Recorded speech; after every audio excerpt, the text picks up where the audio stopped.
आणि Buddhist seminar हे बाबासाहेबांचं स्वप्न आता जे वक्त्यांनी सांगितलेलं आहे, मी काय त्याला सांगत नाही आहे, पण जे बाबासाहेबांचं स्वप्न होतं बुद्धिस्ट सेमिनारचं एक उद्दिष्ट असा की जे भंतेजी लोक राहतात, जे भंतेजी लोकांना, काही लोक भंतेजी असे राहतात की चिवर घेतलं की आम्ही भंतेजी झालो, पण चिवर घेण्याच्या मागे आणि त्या भगवान बुद्धाचं जे आचरण आहे, भगवान बुद्धांनी सांगितलेले पंचशिलाचं पालन, 10 पारिमिता, अष्टांगिक मार्ग, एवढं जर मार्गदर्शन केलेलं आणि त्या मार्गावर जरी चालले तरी आज आपला बुद्ध धम्म किंवा ह्या बुद्धिस्ट सेमिनारीचं उद्दिष्ट असं आहे की जे भंतेजी लोक आहे, जे सामनेर बनतात, त्यांनी छान प्रशिक्षण घ्यायचं, एवढं प्रशिक्षण घ्यायचं की समाजामध्ये जाताना एक आदर्श भंतेजी म्हणून निर्माण व्हायला पाहिजे.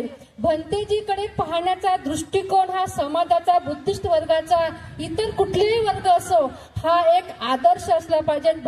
ताईच्या मनोगतानंतर मी मान्यवर आशिष दादा फुलझेले जे ह्युमन राईट्स संघटनेचे महासचिव आहेत त्यांना आग्रह करील की आपण या ठिकाणी मार्गदर्शन करावं. संत महापुरुषांना त्रिवार अभिवादन करतो. आदरणीय भंतेगण, त्रिवार पंचांग प्रणाम. उपस्थित सर्व मंचासीन आणि माझ्या समोर असलेले सर्वांना मैत्रीपूर्ण जय भीम. आज बुद्धिस्ट सेमिनरीचा तृतीय वर्धापन दिवस आहे. मी आपण सर्वांना आजच्या दिनाच्या मनस्वी मंगल कामना वंदितो. बुद्धिस्ट सेमिनरीमध्ये केवळ भिक्षुकच नाही तर उपासकही तयार होत आहेत, याचा मला खूप आनंद आहे. ही सेमिनरी केवळ एक प्रशिक्षणाचे केंद्र नसून या ठिकाणी चळवळ पण सुरू आहे असं मी आवर्जून सांगू इच्छितो. का बरं मी हे सांगू इच्छितो? कारण मागच्या वर्षभरापासून या ठिकाणी दर रविवारी मुद्दे की बात म्हणून एक कार्यक्रम राबविण्यात येत आहे. त्या कार्यक्रमाच्या माध्यमातून मोठमोठ्या मुद्द्यांना, म्हणजे पूर्ण भारत देशातल्या मुद्द्यांना हात घालण्यात येत आहे आणि त्याला न्याय मिळवून देण्यात येत आहे. या प्रसंगी मला सांगावं असं वाटते की ज्यावेळेस आम्ही मुद्दे की बात या बुद्धिस्ट सेमिनरीमध्ये आदरणीय भंते धम्मसारथी यांच्या माध्यमातून सुरू केले, त्यावेळेस या बुद्धिस्ट सेमिनरीमध्ये जे काही लोक त्या विषयाला अनुसरून आले त्या सर्व लोकांचा फायदा झालेला आहे. मला सांगायचं तात्पर्य असं आहे की बुद्धिस्ट सेमिनरीमध्ये आम्ही एक विषय घेतला होता पहिल्यांदा, तो होता शिक्षण शुल्काचा. भंतेजींच्या परवानगीने आम्ही तो कार्यक्रम या ठिकाणी राबवला होता. आम्ही त्यासाठी मीडियाचा वापर केला होता. आम्ही नागपूरमध्ये जे काही लोक असतील त्यांच्यापर्यंत मीडियाच्या माध्यमातून आम्ही तो विषय तिथे नेला होता. विषय असा होता की आपले जे काही विद्यार्थी, अनुसूचित जाती जमाती आणि इतर मागासवर्ग हे जेव्हा एखाद्या महाविद्यालयात प्रवेश घेतात तेव्हा त्यांच्याकडनं महाविद्यालय पैसा आकारत असते, तर आम्हाला तो पैसा भरायचा नसतो. म्हणून आम्ही त्याचा प्रचार प्रसार मीडियाच्या माध्यमातून केला होता. तर या ठिकाणी जे काही लोक त्या सेमिनारमध्ये अटेंड झाले होते, उपस्थित झाले होते, त्या लोकांनी जेव्हा ही संपूर्ण बाब समजून घेतली की आम्हाला कोणत्याही महाविद्यालयात प्रवेश घेता वेळेस 1 रुपया लागत नाही आणि आम्ही त्यांना एकदम प्रभावीपणे समजावू शकलो, त्याचे पडसाद असे उमटले की त्या ठिकाणी जे काही लोक होते त्यांनी प्रत्यक्षात त्याची अंमलबजावणी केली. ते ज्या महाविद्यालयात गेले त्या महाविद्यालयामध्ये एकही पैसा भरले. म्हणजे त्यांना त्या ठिकाणी जर 50,000 भरायचे असतील तर ते 1 रुपया नाही भरले. त्याचा फायदा काय झाला? कारण ते आमचे लेक्चर अटेंड केले. लेक्चर अटेंड करून त्यांनी त्या पद्धतीनं त्या महाविद्यालयाला विचारणा केली की जर नियम आमच्या वतीने आहे की आम्ही अनुसूचित जातीचे शिष्यवृत्तीस पात्र जर विद्यार्थी आहोत तर आम्हाला प्रवेश घेता वेळेस एकही पैसा भरायचा नाही आणि तुम्ही आम्हाला पैसे भरायला लावता. तर आम्ही जेव्हा सेमिनरीमध्ये जेव्हा हे क्लासेस घेतले त्यावेळेस आम्ही लोकांना कागदपत्र सुद्धा दिले की आम्हाला पैसा कसा लागत नाही, त्याच्यासाठी काय पुरावा आपल्याजवळ असला पाहिजे. तर आम्ही त्यांना कागदपत्र सुद्धा दिले. त्या कागदपत्राच्या आधारावर त्यांनी त्या महाविद्यालयाशी संवाद साधला आणि त्यांनी एकही रुपया भरला नाही. म्हणजे सांगायचं तात्पर्य असं आहे की या बुद्धिस्ट सेमिनरीमधून जे क्लासेस झाले त्याचे प्रत्येक क्लासेसचे फायदे झाले. दुसरा विषय असा होता की फॉरेन एज्युकेशनसाठी आमची जे पोरं आहेत, जे फॉरेनमध्ये शिकण्यासाठी जातात, त्यांना 1 रुपया लागत नाही. तर शासनाची बार्टीच्या माध्यमातून स्कीम आहे, शासनाची महाज्योतीच्या माध्यमातून स्कीम आहे, शासनाची सारथीच्या माध्यमातून स्कीम आहे. आम्ही ती स्कीम अनुसूचित जातीची जेव्हा त्यांना सांगितली, जे काही त्या ठिकाणी त्या मीडियाच्या ऍडव्हर्टिजमेंटला पाहून त्या ठिकाणी आले होते, त्यांना आम्ही सांगितलं की तुम्हाला हे मोफत प्रशिक्षण आहे, तुम्हाला या प्रशिक्षणाअंतर्गत एकही रुपया लागत नाही. तर त्या ठिकाणी 75 सीट्स फक्त अनुसूचित जातीच्या होत्या आणि लाभार्थींची संख्या मोठ्या प्रमाणात होती. म्हणजे फॉर्म भरणाऱ्यांची संख्या मोठ्या प्रमाणात होती, पण त्या ठिकाणी 75 लोक जाऊ शकत होते. त्या वेळेस आम्ही त्यांच्या निदर्शनास आणलं की तुम्ही केवळ अनुसूचित जातीमधनं नाही तर तुम्ही अल्पसंख्याक मधून सुद्धा त्याचा लाभ घेऊ शकता. म्हणजे या बुद्धिस्ट सेमिनरी मधून आम्ही फॉरेन एज्युकेशन असो किंवा इतर अन्य मोठे एज्युकेशन असो, आम्ही केवळ अनुसूचित जातीमधूनच लाभ घेऊ शकत नाही, तर आम्ही अल्पसंख्याक मधूनही घेऊ शकतो. त्याबाबतचे आम्ही सर्व डॉक्युमेंटेशन या सेमिनरीमध्ये उपस्थित जे काही लोक होते त्यांना आम्ही ते दिले होते. त्याचा फायदा असा झाला की अनुसूचित जातीमधनं 75 लोकांना तर मिळालंच, पण त्या व्यतिरिक्त अल्पसंख्याक मधून आपले जे लोक होते ज्यांच्याकडे बुद्धिस्टचे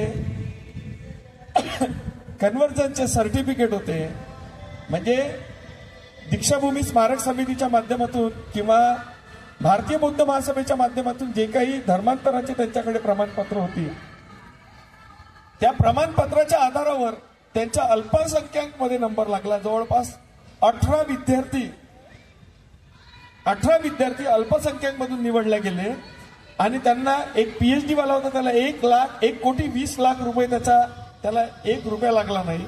तसेच जे इतर अन्य होते MS करणारे आणि इतर अन्य कोर्स करणारे, त्यांना 60 लाखापर्यंतचा जो आहे तो निधी लागणार. सांगण्याचं तात्पर्य असं आहे की बुद्धिस्ट सेमिनरी केवळ भंतेंना प्रशिक्षित करत नाही, तर उपासकांनाही प्रशिक्षित करत नाही, तर या ठिकाणी वेगवेगळ्या ज्या काही आजचे जे काही ज्वलंत मुद्दे आहेत त्या मुद्द्याला धरून या ठिकाणी कार्यक्रम ऑर्गनाईज करते. आणि जे काही इथे कार्यक्रम होतात मुद्दे की बात अंतर्गत, ते सर्व कार्यक्रम समाजहिताचे आहेत, त्याच्यापासून लोकांना फायदाच आहे. त्या ठिकाणी बोलले की 410 कोटी वळवण्यात आले. हा मुद्दा आहे आज ज्वलंत. आम्हाला 2-2 वर्ष स्कॉलरशिप मिळत नाही, आम्हाला 2-2 वर्ष स्कॉलरशिप मिळत नाही. आम्हाला वेगवेगळे जे प्रशिक्षण शासन द्यायला पाहिजे ते मागच्या 1.5-2 वर्षापासून खंडित आहेत आणि इकडे 410 कोटी वळवण्यात येत आहे. तर हे 410 कोटी जेव्हा वळवण्यात येत आहे तर आम्ही त्या 410 कोटीवर कॉन्सन्ट्रेट करून बसलेलो आहोत. पण आम्ही शासनाला तो सवाल नाही करून राहिलो आहे की जे मागच्या 10 वर्षात शासनाच्या खात्यामध्ये 33,000 कोटी 40 लाख रुपये जे जमा आहेत, जे कॅरी फॉरवर्ड झालेले आहेत, तो पैसा, त्या पैशाचं काय झालं, तो पैसा आम्ही का नाही विचारला. मला या प्रसंगी हे सांगावंसं वाटते की मुद्दे की बात मध्ये या सर्व विषयांवर मंथन होते आणि मंथन झाल्यानंतर आंदोलनाचं एक रूप त्या ठिकाणी आम्ही लोकांसमोर प्रस्तुत करतो. त्या ठिकाणी लोकांना वेगवेगळ्या विषयावर, आम्ही आतापर्यंत बुद्धिस्ट सेमिनरीच्याच माध्यमातून जवळपास 15 आंदोलन केलेले आहेत वेगवेगळ्या विषयावर. त्या ठिकाणी स्वतः भंतेजी पण हजर राहतात, आमचे भंतेगणे येतात. तर सांगायचं तात्पर्य असं आहे की बुद्धिस्ट सेमिनरी मधून केवळ फक्त भंते तयार करणंच नाही, तर उपासक तयार करणंच नाही, तर इतरही अशा ज्या सामाजिक हिताच्या गोष्टी आहेत त्या सर्व मागच्या वर्षभरापासून आम्ही या ठिकाणी राबवत आहोत. आणि भंतेगण हे 3 वर्षापासून या सेमिनरीचं जे काही संगोपन करत आहे त्याच्या एक मूर्तिमंत उदाहरण आम्हाला या बुद्धिस्ट सेमिनरीमध्ये दिसत आहे. या बुद्धिस्ट सेमिनरीची 2 वर्ष पहिलीची अवस्था ना आताची अवस्था याच्यामध्ये खूप जमीन आसमानचा फरक आहे. मी या सर्व चेंजेस करता म्हणजे कायापलट करता मी भंतेजींचे मनापासून शतशः आभार व्यक्त करतो. भंतेजीच नाही तर जेवढे भंतेजी या ठिकाणी राबले हे काम खरं पाहिलं तर माझ्यासारखं उपासकाचं होतं, तुमच्यासारखं उपासकाचं होतं.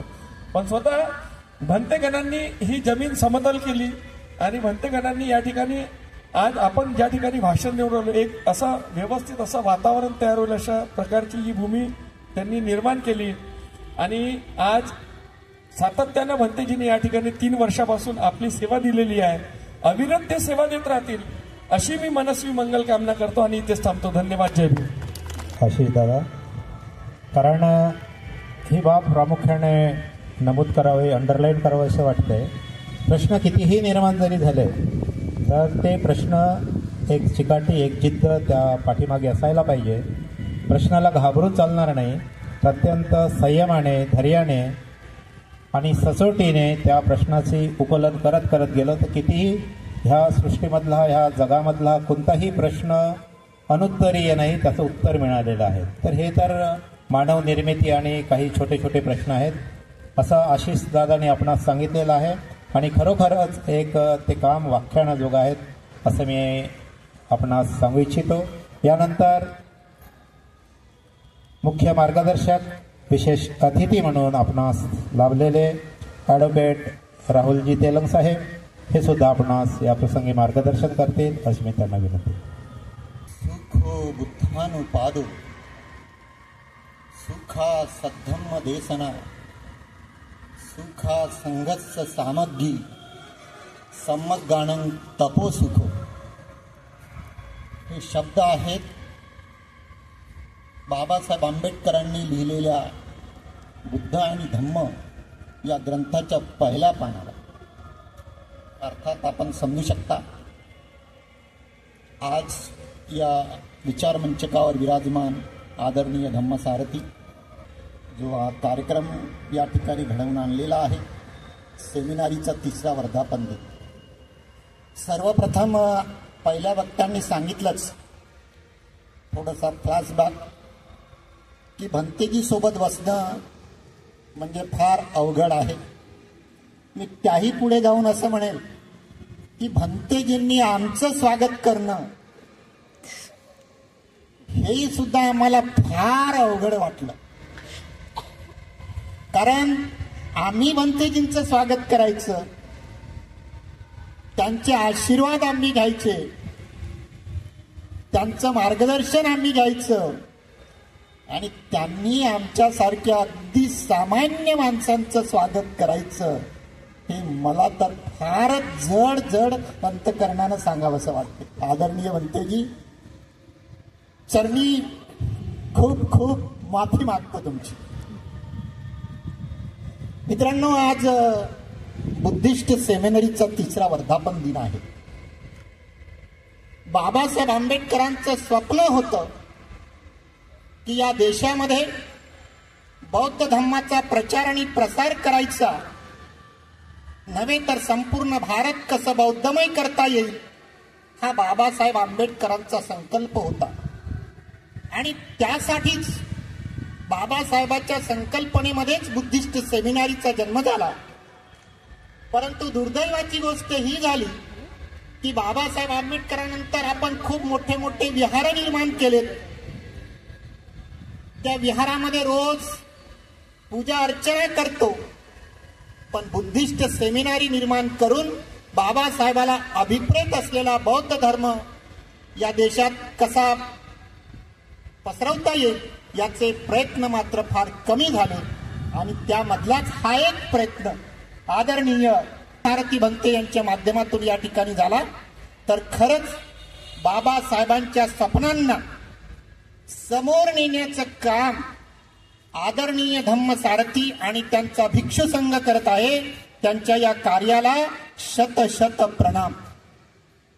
मित्रांनो, आताच आमच्या मित्रांनी सांगितलं की ही बुद्धिस्ट सेमिनारी फक्त भिक्खू तयार करणे किंवा उपासक तयार करणे एवढंच नाही, तर त्यांनी अनेक कार्याचा आढावा घेतला. त्यामध्ये मी जाणार नाही. खर तर बुद्धाचा धम्म ही विचार परिवर्तनाची एक चळवळ आहे. तो विहारात पूजा करण्याचा धम्म नाही आहे, फक्त वंदना म्हणण्याचा धम्म नाही आहे, तर माणसाला माणूस म्हणून कसं जगता येईल याची विचार क्रांती म्हणजे धम्म आहे. पण आम्ही याला वेगळ्या प्रकारात घेतो. या देशात आताच सांगितले की अनेक विहार आहेत. आताच आमच्या आदरणीय भंतेंनी सांगितलंच आहे. मी नुकतंच 8-10 दिवसाच्या टूरवर होतो. अनेकदा पागोडा जो आहे मुंबईच्या जवळ त्याची खूप चर्चा आहे. खूप दिवसापासून माझी मिसेस मला म्हणायची आपण पागोडा पाहिलंच पाहिजे. मी म्हणलं कशाला कशाला. तिचा इतका हट्ट होता की शेवटी जावंच लागलं. तिथे गेलो. त्याच्या अगोदर त्याबद्दल थोडीशी माहिती आदरणीय धम्मसारथींनी आम्हाला दिली होती, तर आमच्या बैठकीमध्ये चर्चा असतात. तो जरी करोडो अब्ज रुपयाची वास्तू असली, लेकिन एका शब्दात सांगायचं, उसमें बड़ापन है लेकिन अपनापन नहीं है. त्या वास्तूमध्ये बड़ापन है लेकिन अपनापन नहीं है. मला काय म्हणायचं आहे ते कळलं असेल. एखाद्या या सेमिनारीमध्ये पाय टाकल्याबरोबर किंवा एखाद्या आपल्या वार्डातल्या विहारात पाय टाकल्याबरोबर जो अपनापन निर्माण होतो, आपलेपणाची भावना निर्माण होतो की इथं बुद्ध आहे, हे माझं आहे, ती भावना त्या पागोडामध्ये कुठेही माझ्या मनात निर्माण झालेली नाही. बाबासाहेब आंबेडकरांना अपेक्षित असलेला धम्म. इथे 15 मिनिटाची एक डॉक्युमेंटरी दाखवल्या जाते. ती बुद्धाच्या धम्माचा प्रचार प्रसार कसा कसा होत गेला. त्यांनी भारतातही सांगितलं. शेवटी तिथे असं सांगितलं की भारतामध्ये बुद्धाच्या धम्माचा प्रचार आणि प्रसार करण्याचं काम फक्त आणि फक्त आदरणीय गोयंकाजीच करत आहे. मला कुठेतरी वाटलं होतं इथं बाबासाहेबांचं एखादी शॉट असेल, असं कुठे वाटलं होतं की बाबासाहेबाबद्दल कुठेतरी काही स्टेटमेंट येईल, दीक्षाभूमीचा एखादी स्क्रीन त्याच्यामध्ये दिसेल, पण नाही. हे जे सत्य आहे, भारत भूमीमध्ये बुद्धाची चळवळ लयाला गेल्यानंतर जर कोणी जर पुन्हा प्रस्थापित केली असेल, धम्मचक्र प्रवर्तन जर केलं असेल, तर ते फक्त डॉक्टर बाबासाहेब आंबेडकरांशिवाय दुसरं नाव कोणतंच होऊ शकत नाही. यावरून लक्षात घ्या, धम्माला कोण्या पद्धतीनं या देशामध्ये सांगितलं जात आहे. मला विरोध करायचा नाही, काही चांगल्या गोष्टी आहेत त्या आपण घेतल्या पाहिजेत. असो, सेमिनारीच्या माध्यमातून आपल्याला धम्म वाढवायचं आहे आणि धम्माचं काम करायचं आहे. धम्माची गरज काय माणसाला? आदरणीय भंतेजी हे काम तर करतातच, पण एखाद्या कलेक्टर ऑफिसमध्ये निवेदन द्यायचं असलं तर धम्मसारखे आमच्या सोबत येतात. मला नाही वाटत किती भंतेजी तहसील ऑफिसमध्ये आणि कलेक्टर ऑफिसमध्ये किंवा कोणाकडे जात असतील. प्रश्न निर्माण होतो, धम्माची गरज काय? धम्म का आवश्यक आहे? बाबासाहेब आंबेडकरांनी संपूर्ण आयुष्य सामाजिक चळवळीमध्ये, राजकीय चळवळीमध्ये, शैक्षणिक चळवळीमध्ये खर्च केलं आणि शेवटच्या क्षणी त्यांना असं वाटलं की नाही, आता मला माझं हे तर मी केलंच आहे, पण मला धम्माशिवाय दुसरा पर्याय नाही. असं बाबासाहेबांच्या मनात का आलं असेल की धम्म हा फार आवश्यक आहे? सगळंच तर केलं होतं बाबासाहेबांनी. राजकारणामध्ये बाबासाहेब अव्वल होते, समाजकारणात होते, अर्थशास्त्रात होते. मग बाबासाहेब आंबेडकरांना धम्माची गरज का पडली असावी? का पडली असावी बाबासाहेब आंबेडकरांना धम्माची गरज? याचं मी तुम्हाला उदाहरण सांगतो. प्रत्येक आई वडिलांना असं वाटतं की माझा मुलगा डॉक्टर झाला पाहिजे, वाटतं ना? वाटतं की नाही? इंजिनियर झाला पाहिजे, वाटतं ना? मोठा वकील झाला पाहिजे, बॅरिस्टर झाला पाहिजे, सुप्रीम कोर्टाचा जज झाला पाहिजे, वाटतंय ना? कशासाठी? फक्त पैसे मिळवण्यासाठी, संपत्ती मिळवण्यासाठी तो मोठा ऑफिसर झाला पाहिजे. आपला मुलगा बाबासाहेबांच्या प्रेरणेनं आपले मुलं मोठे मोठे डॉक्टर झालेत, मान्य आहे. बॅरिस्टर झालेत, मान्य आहे. राष्ट्रपती झालेत, मान्य आहे. सुप्रीम कोर्टाचे सरन्यायाधीश झाले आणि होणार आहेत, हेही मान्य आहे. मान्य आहे. खोटं एकही शब्द बोलणार नाही, कारण मी वकील आहे. प्रत्येक गोष्टीला मला विटनेस द्यावं लागतात, पुरावे द्यावे लागतात. झाले ना? बाबासाहेबांच्या पुण्याईनं आपण काही ना काही उच्च पदावर गेलो. बाबासाहेबाला माहित होतं. बाबासाहेब आंबेडकरांनी सुद्धा आपल्या स्वतःच्या हयातीमध्ये 15-16 लोकांना परदेशामध्ये उच्च शिक्षणासाठी पाठवलं.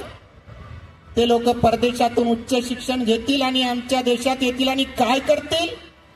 आपले घर बांधतील, आपली प्रॉपर्टी तयार करतील, आपल्या कुटुंबामध्येच सुखी राहतील, असंच बाबासाहेबाला वाटत होतं. म्हणूनच बाबासाहेबांनी यांना परदेशात पाठवलं. बरोबर आहे? असंच वाटत होतं बाबासाहेबाला? असं वाटत होतं का?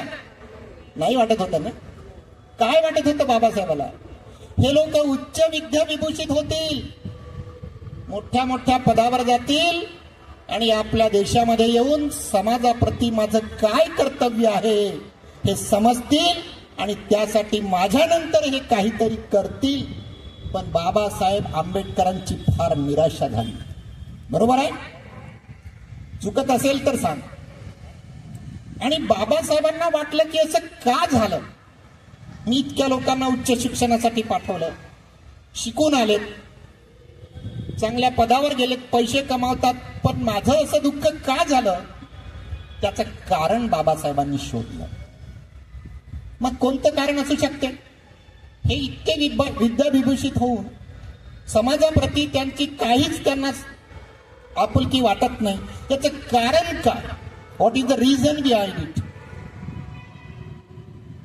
सांगू शकता तुम्ही? त्याचं एकच कारण आहे.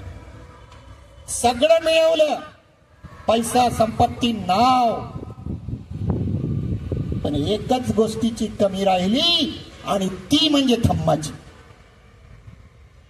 आम्ही शिकलो, पदावर गेलो, पण धम्म आम्ही आमच्या सोबत घेतला नाही. म्हणून आमच्यामध्ये धम्माप्रती किंवा समाजाप्रती पेबॅक टू द सोसायटीची भावना निर्माण झाली नाही. म्हणून माणसाला धम्माची किती गरज आहे हे लक्षात घ्या.